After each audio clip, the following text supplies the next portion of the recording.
aku Prapanca Boy Chandra.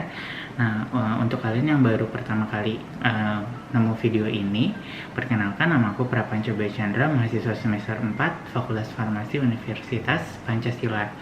Nah, dalam video kali ini aku ingin membahas tentang faktor pengenceran dan pengenceran. Nah, di mana ini merupakan penting gitu dalam hal analisa kuantitatif gitu.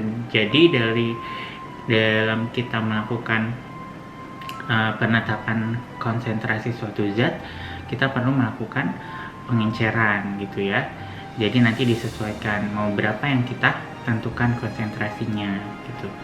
Nah, di sini udah ada beberapa soal, ada 5 soal yang nantinya akan kita bahas untuk pengenceran dan faktor pengenceran. Nah, kita mulai ya. Jadi soal yang pertama. Jadi soal yang pertama, analisis zat kimia harus dilakukan pengenceran. Nah, zat tersebut adalah FeSal3. Jadi FeSal3 ini adalah analit yang digunakan untuk ditentukan konsentrasinya. Nah, di pipet sebanyak 0,2 mili, setelah itu diencerkan lagi dengan Aquades hingga 200 mili. Berapa faktor pengencerannya?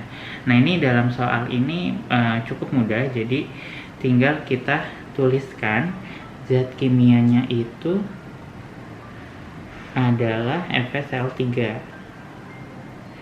Nah, berarti zat yang nanti mau kita tentukan konsentrasi FeSal3. Nah, yang ditanyakan berapa faktor pengenceran, ya kan? Nah, berarti berapa yang dipipet? 0,2 mili, kemudian diencerkan lagi hingga 200 mili. Nah, berarti di sini faktor pengencerannya itu adalah 200 mili dibagi 0,2 mili. Nah, berarti apa? Kita cek dulu.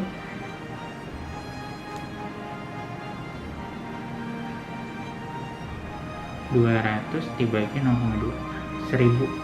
Berarti di sini faktor pengencerannya itu adalah 1000 kalinya. Itu ya. Oke, untuk soal nomor 2, di sini kita baca dulu soalnya. Suatu sampel zat kimia yaitu natrium hidroksida ditimbang sebanyak 150 mili. Nah, NaOH tersebut dilarutkan sampai 1500 mili Aquades. Nah, dari campuran tersebut diambil 15 mili. Nah, kemudian 15 milinya itu dilarutkan lagi ke dalam 2000 mili Aquades. Nah, kemudian dari campuran tersebut diambil cuplikan sebanyak 50 mili. Nah, 50 milinya itu dilarutkan lagi ke dalam 1000 mili Aquades. Setelah itu diambil lagi 5 mili dilarutkan dalam 500 mili Aquades. Berapa faktor pengencerannya? Nah, jadi dalam menghitung faktor pengenceran, kita lihat dulu bagian pekat atau bagian pertamanya yang diambil berapa mili, kemudian diartikan berapa mili. Oke, untuk soal nomor 2 di sini. Jadi NaOH 150 mili. Nah, kemudian NaOH tersebut dilarutkan ke dalam 1500 pelarut atau Aquades. Nah, dari campurannya itu diambil 15 mili. Nah, berarti di sini untuk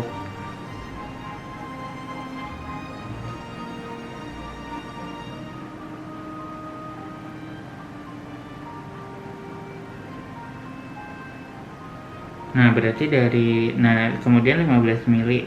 Nah, 15 mili ini diambil lagi dari 15 mili itu dilarutkan ke dalam 2000 mili Aquades. Nah, berarti kan di sini faktor pengencerannya itu adalah 2000 mili dibagi 15 mili.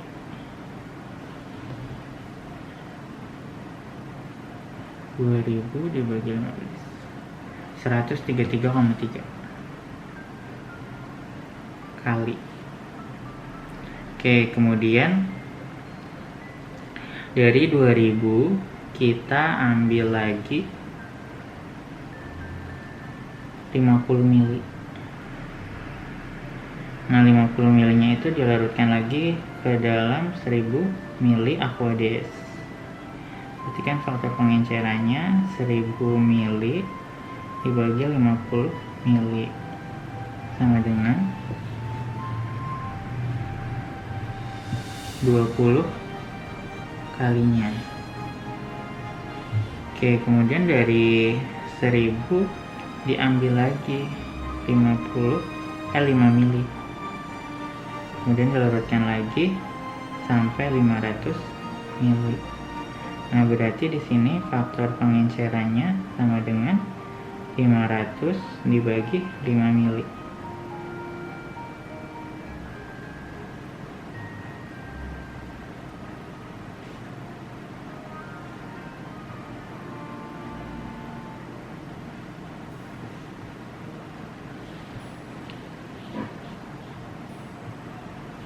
Ini berarti 100 kalinya.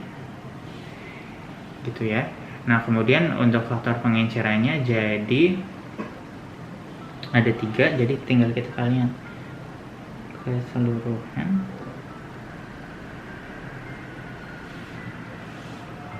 ini jadi 133,3 dikali 20 dikali 100 gitu ya. Jadi faktor pengencerannya sama dengan kali 20 kali 266.600 kali.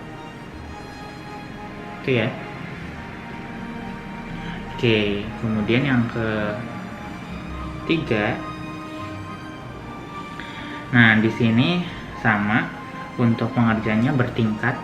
Jadi untuk yang ketiga itu kita lihat dulu soalnya. Jadi 15 mili dilarutkan ke 2000, berarti Fp 15 mili dilarutkan ke 2000. Nah, di sini faktor pengencerannya 2000 dibagi 15 sama dengan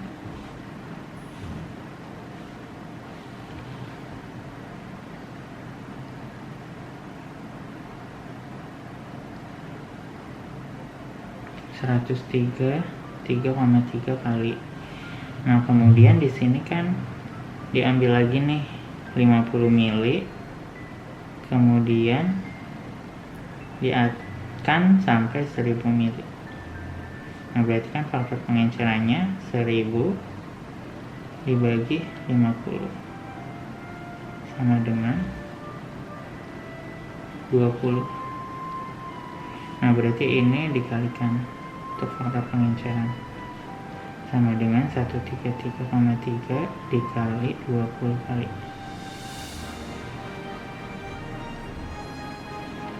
(2666 kali. Itu jadi faktor pengenceran keseluruhan adalah ini. Itu untuk nomor 3. Oke, untuk nomor 4 di sini.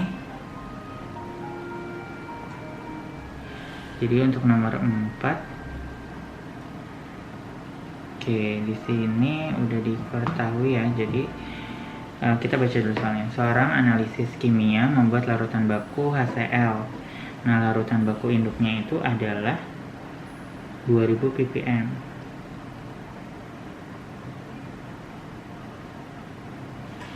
Nah, kemudian pengenceran dilakukan dengan memipet 5 mili diatkan at 500 mili. At itu sampai ya. Nah, berapa konsentrasi larutan baku HCl itu? Nah, berarti di sini kita hitung faktor pengencerannya terlebih dahulu.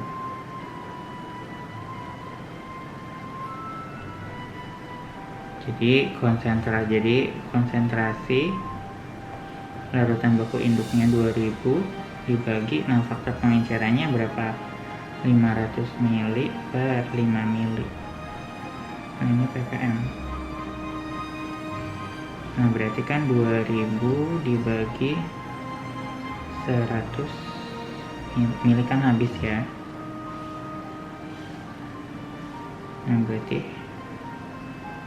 ini coret, berarti ini 20 ppm. Nah, berarti konsentrasi daripada larutan baku asam klorida yang sudah diencerkan adalah 20 ppm. Oke, yang kelima di sini kurang lebih sama ya. Yang kelima itu, jadi di yang kelima itu